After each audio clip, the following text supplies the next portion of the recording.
That's pretty cool. I like watching that whole thing. I love it. It's so fun every time. It's so fun. Well, hello, Leslie. Hello, Miss Joan. How How are are you? you? Welcome, everyone, to another episode of Books Business Brunch. Leslie, what are you drinking or eating today? I have some coffee. I have some coffee as well. Really? Yeah. We Yes. haven't slept. None of us have slept since we haven't slept. I haven't slept. Leslie did not. So if we get a little goofy, please forgive us. I'm gonna just say that in advance. But welcome. We're so excited that you are here with us on another Monday afternoon. Please be reminded that you get to come hang out with us every Monday at 12:30 p.m. And you can tune in live with us on our Facebook group page, which is Books to Business and Beyond, or come hang out with us at Victorious You Press on YouTube. We want you to share this broadcast out because what we are bringing to you are tips and strategies and tools and everything that deals with books, business, and anything in between and beyond that, right? So we're going to talk about all of it. And there are episodes that we have already pre-planned that we'll be talking about some other things too, like issues relating to women. As a matter of fact, next week, we're going to be talking about a really incredible topic that you don't hear a lot about, but we want to talk about it. And so tune in for next week, right? It is going to be pretty interesting, the topic next week. And Leslie is going to be sharing more about that with you. But just to welcome you, if you're joining us for the first time and you're scrolling through or somebody send this video to you, I'm Joan T. Randall. I'm the founder of Victorious You Press. It is a publishing company. I'm an author and a coach as well. And here at Victorious You Press, we are the author's midwife. And we help you to use the power of the pen to get your message out into the marketplace so that you can build a legacy, you can create multiple streams of income, and you can build impact within your community. And that's what we do. We know that book is just the first rung on the ladder to a business. And if you have a book, then that can turn into a business idea. That's what we did with Victorious You Press, and that's why we are here today. So we want you to drop your name in the chat as you join us and let us know where you're watching from so we can give you a proper hello. At this point, I'm going to turn it over to my co-host to introduce herself and then tell you a little bit about what we're going to talk about today. Leslie. Hello. I am Leslie Cottrell, and I serve as the Director of Operations at Victorious You Press. And it's an honor to be here, not only because I get to share this seat with Joan and we get to hang out together and with you all on Mondays. We just absolutely love this. And today is going to be really kind of fun, especially for me, because we're going to recap a really powerful mastermind class that we held on Saturday, just 2 days ago. And we talked about a lot of topics within the realm of getting ready to write your book and writing your book. And so we filled an hour and a half just jam-packed with some super resources. And we wanted to give you a little recap of what we talked about on Saturday. All right. And without further ado, I'm going to bring to the stage the recap. I'm going to bring the recap to the stage. All right. And Leslie, this is your baby, so I'm going to turn that over to you. All right. Well, we decided to take just a few screenshots from our class on Saturday and share them today to talk a little bit more about them. And this is one that gets me particularly excited because this is a term that, as it turns out, not a lot of people are really familiar with. And that is, what is creative nonfiction?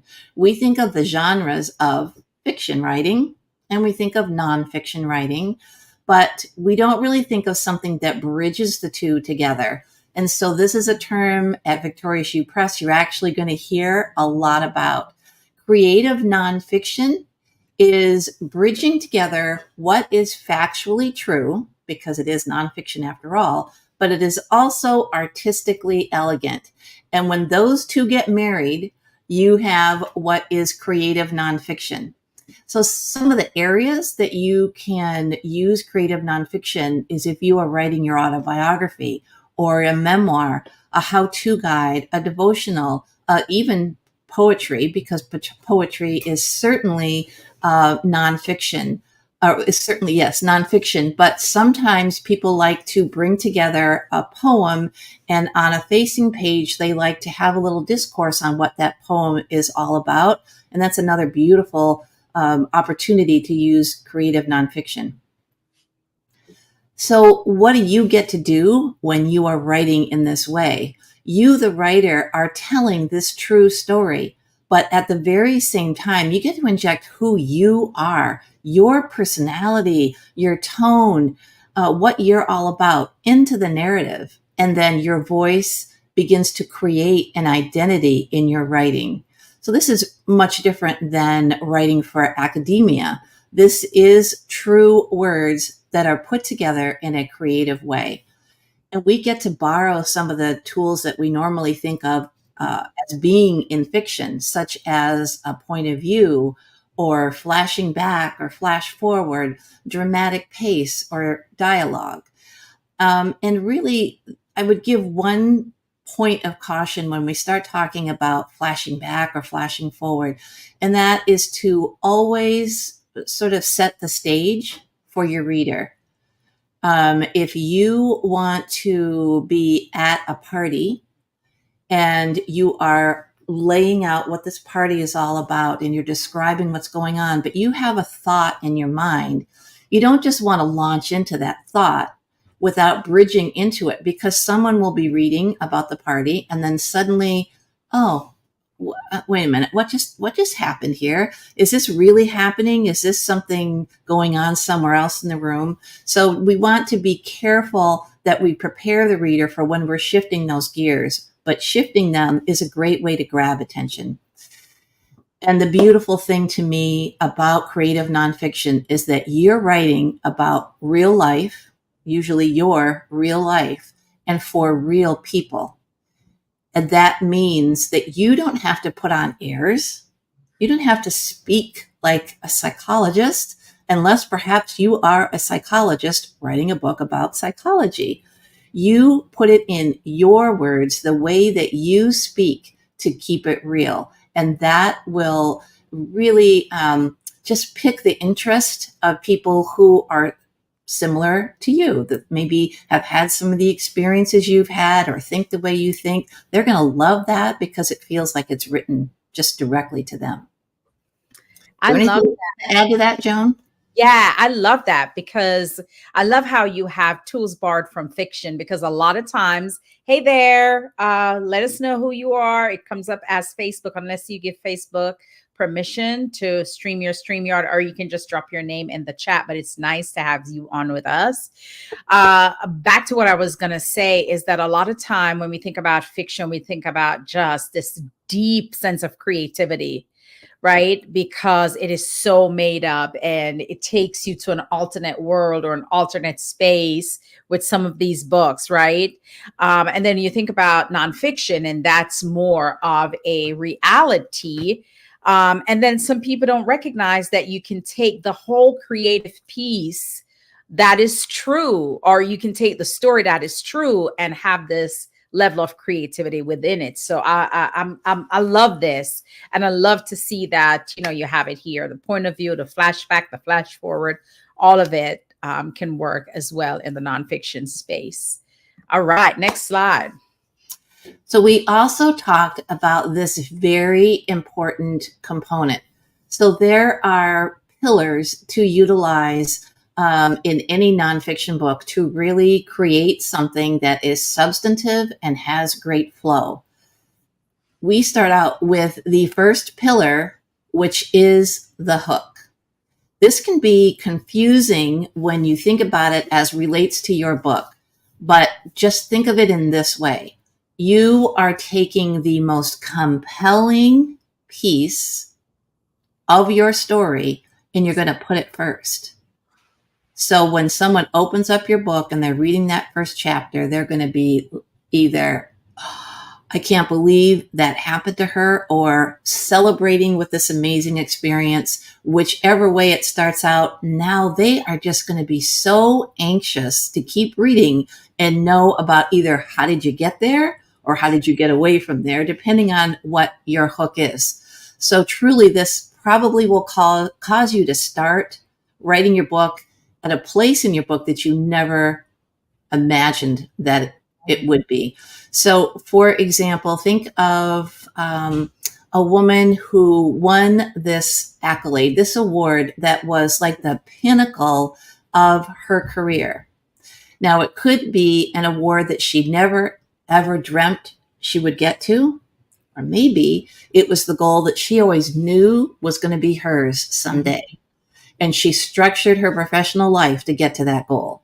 So that would be her hook. She starts out the story telling us about this incredible award ceremony.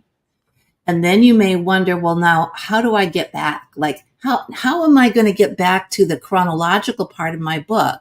Yes. So you would end out that hook, which is going to be your first chapter, with something along the lines of, but I can tell you that it wasn't always this way. Yeah.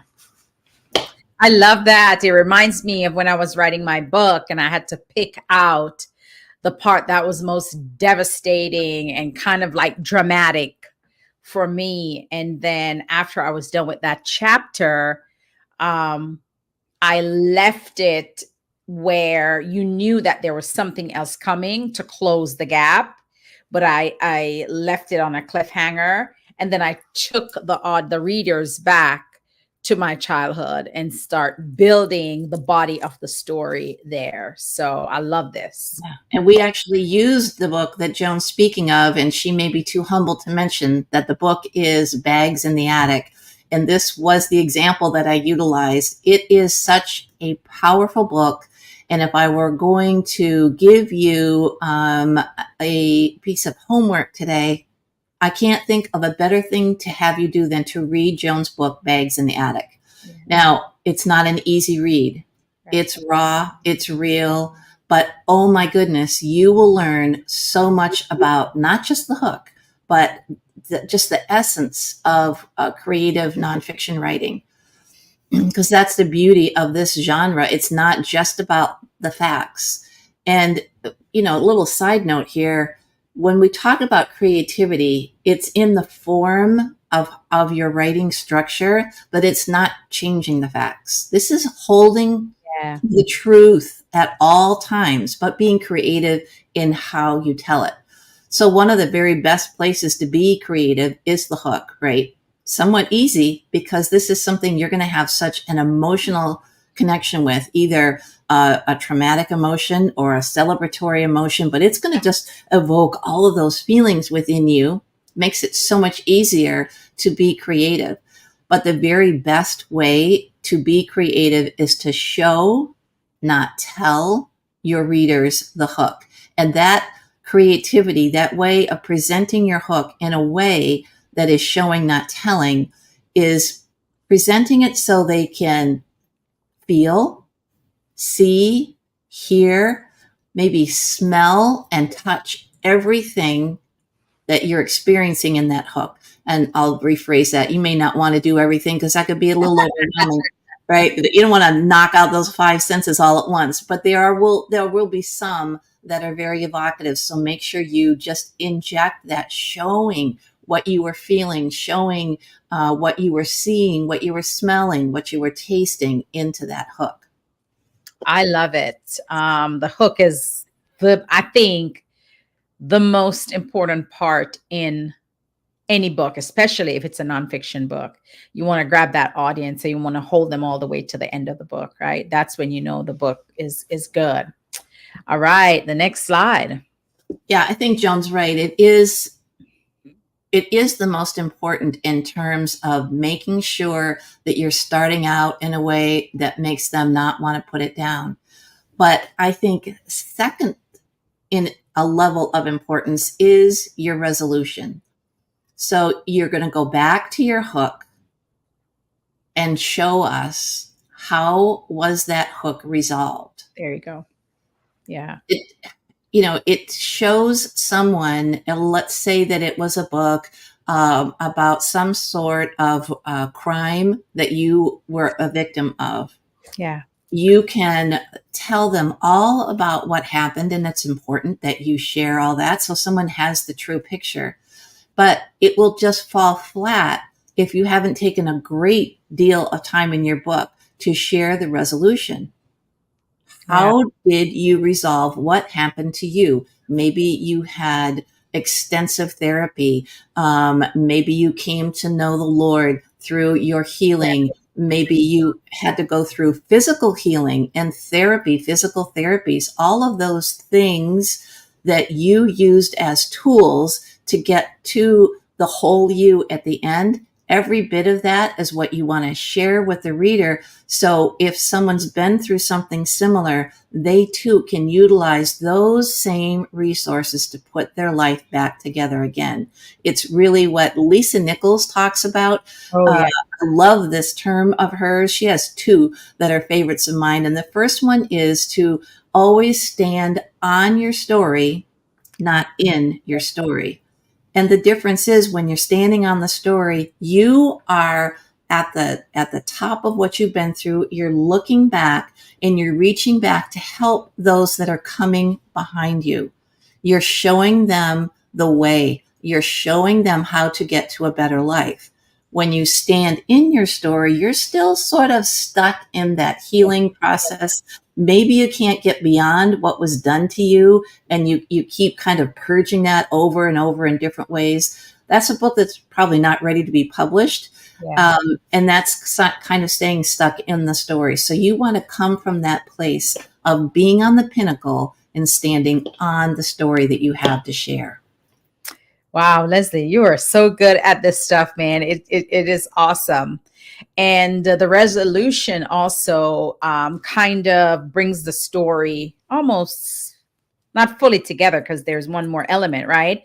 But it helps to tie up a lot of loose ends. By the time you get to the resolution, you would have understood the conflict, understood the hook, understood the body of the story and all the stuff the person went through. And by the time you get to the resolution, you breathe a sigh of relief because something is getting ready to be aligned before they end the book. And that's what I love about this whole thing. And we created a structure that is very simple for those of you that may be watching or watching the replay and wondering, can you write a book? With 40 years of life experience, can you put it in a 250-page book that's 8.5 by 5.5 by 8.5? Yes, because you don't have to put everything in it. All right, next slide. Yeah. Well, wow. Thank you for that amazing segue, Miss Joan, because this is one of the slides that we use to think about keeping the readers engaged. And she just gave it to us in this beautiful nugget. Stay on topic, keep it relevant. Yeah. That's a challenge because you have lived this story. So everything that I've experienced, it's important to me. Some are more important than others, but everything's important. But what is important to me isn't going to always be important to you as relates to this specific book that you're writing. So you are filtering, and maybe not the first time you write, but in one of your many edits, you want to be sure that you're always staying on the topic and keeping relevant to the why are you writing this book? What is your hook? How was it resolved? This is what you want to stay relevant to. And there will be stuff that comes out. Mm-hmm. Oh my goodness, I read an email over the weekend from this woman who I adore. She's in the holistic health field. Her first book was, fabulous. And now she's writing her second book. It was going to be coming out at the end of 2023. Here we are at the end of the second month of 2024. The book isn't ready yet. And so she sent this email out so we would all know that she's still alive. She's still out there. And she said, I don't know. I don't understand what all has happened. But what I knew this book was supposed to be has changed as I'm writing it. And I've had to take so much stuff out. It'll be in Wow. my next book number 3, probably, but it doesn't belong in book number 2. And I didn't know it until I was writing the book. Wow. And conversely, I'm adding things in that I really didn't think were relevant. So your book will morph. Yep. That's good. That's beautiful. That's what we want to see. But hold what you're writing up against, is it relevant to the topic that I'm writing about? And then utilize showing, not telling all the time in your writing. And this doesn't come easy. This is something you have to practice and work at. There's whole classes on showing, not telling. Right. So spend some time and have fun with that and get more comfortable with showing, not telling. And then the last thing I did want to put in here was, in terms of keeping your readers engaged, is to use dialogue, but in nonfiction, it's not utilized as much as fiction. And so use it sparingly, but use it properly. Yeah. And one of the I'll just give you one quick tip, because that also is something we could spend an hour on. When you are writing dialogue, just always be sure that you have a separate paragraph for each person that's involved in the dialogue. Don't ever have two people speaking in the same paragraph. So you have that good flow, and the reader's brain is making that bridge every time a new person is speaking. Okay. That's good points. Great tips. Thank you for that, Leslie. All right. So the sweet part of this is the first time we're doing this writing course. So we had the master class on Saturday, and now we're getting ready to bring to you the 4-week writing course. See, the goal at Victorious You Press is to help people deliver their stories, right? Although we're talking about nonfiction right now, we want you to know that a story is a story. So whether it is a story about your life experience, whether it's a story about a gift, a skill, a talent, your learned experience, all of it should be written, or any one you want to choose to write, you should write it. But here we are now helping you to understand that this whole book thing, we have the blueprint for you, so you never would have to worry about not knowing where to start, because Leslie has put that in a 4-week course that is coming up on March the 5th. That is day 1. And so the benefits of taking this course is gaining confidence in your writing, gaining clarity in your purpose, being consistent as you continue to write. And then it will move you from being a writer to not just a writer, but an author, a best-selling author, right? The knowledge obtained from this course will enable you to successfully write not only your first book, but every book after that, because it's like you're getting an inside look of what the expectation, especially when it comes on to the publishing standards of the US. Their standards for writing, for formatting, for all of that. There are standards for everything. All right. So once you get this knowledge, you're good. And this can also help you kind of stay away from writer's block as well. And then the features of this course are listed here. You get a 1-hour classes starting on March the 5th. Weekly Q&A, writing exercises, review of exercises, mind mapping, which is my thing. I love it. I love it. I love it. I have a mind map for my business that kind of keeps me abreast of the 5 levels of my business projects. So publishing, training, coaching, partnership, and community. Those are the 5 elements. And so once you create your mind map, it allows you to stay in story or stay in character based on how your book is laying out. And then training on the 5 content pillars, and then what comes after you finish writing, which is what I want to get into. Sorry. And then what comes after. Okay. I was on the group trying to see if I could say hello. Hello, Intercessor Mims. It is so great to see you. Thank you for jumping on and joining us today. Hello, and hello, Mims. It is so great to see you. Thank you for jumping. Sorry. That's live TV. Live broadcast, y'all. Hello, Elder Oxidana. Just came off your show. Great show. Thank you so much for doing that show. And so we want to jump into that. All right. So there's some things. Let me see if there's any more slides. So before I get to what the course is, let me just go ahead and do that. Right. So the course starts March 5th. And it's a 4-week course, about an hour and maybe 15 minutes each day. It starts at 5:45. All the classes will be recorded, but you get some great information on how to write, right? What does it mean? How you lay out your story, how you lay out of all of it out. But once you are done writing, there's an expectation to the next level, right? Because the next level is the editing part. And this is where a lot of people get, what's the word? Like go where things get over the top of your head. It kind of flies over your head because people believe, a lot of people who want to self-publish believes that they can write their book and edit it themselves. Wrong, wrong, and wrong on every level. You cannot write your own book and edit your book. Your book has to go to a professional editor because there's levels to editing. Levels. There's line editing, there's copy editing, there is deep dive editing, which is what I like to call what is that one that they go deep? Developmental editing. Some people have comprehensive editing, especially if that's more a textbooky kind of thing. And then there's proofreading. So there's all these different type of editing, and you can't edit it yourself because I'm telling you, you'll look at the same word 50 times and don't recognize it's wrong.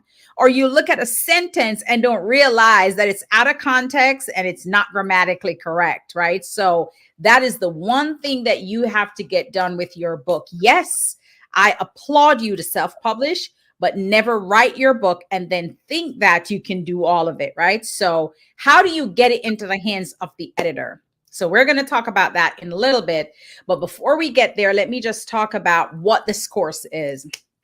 Today only, the $247 full payment is available. After that, you have between Tuesday through next Tuesday, so an entire week where you can pay this in 2 parts. And I think it's $135.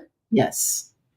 So you can pay $135 to sign up, and then 30 days later you pay the balance of the $135, and you will never have to worry about writing again. You will have all the elements, all the understanding, and you can write your memoir, you can write your devotional, you can write your prayer books, you can write your poetry books, you can write books that can teach people how to do certain things, right? So what we're giving you in those 4 weeks is everything you need for writing.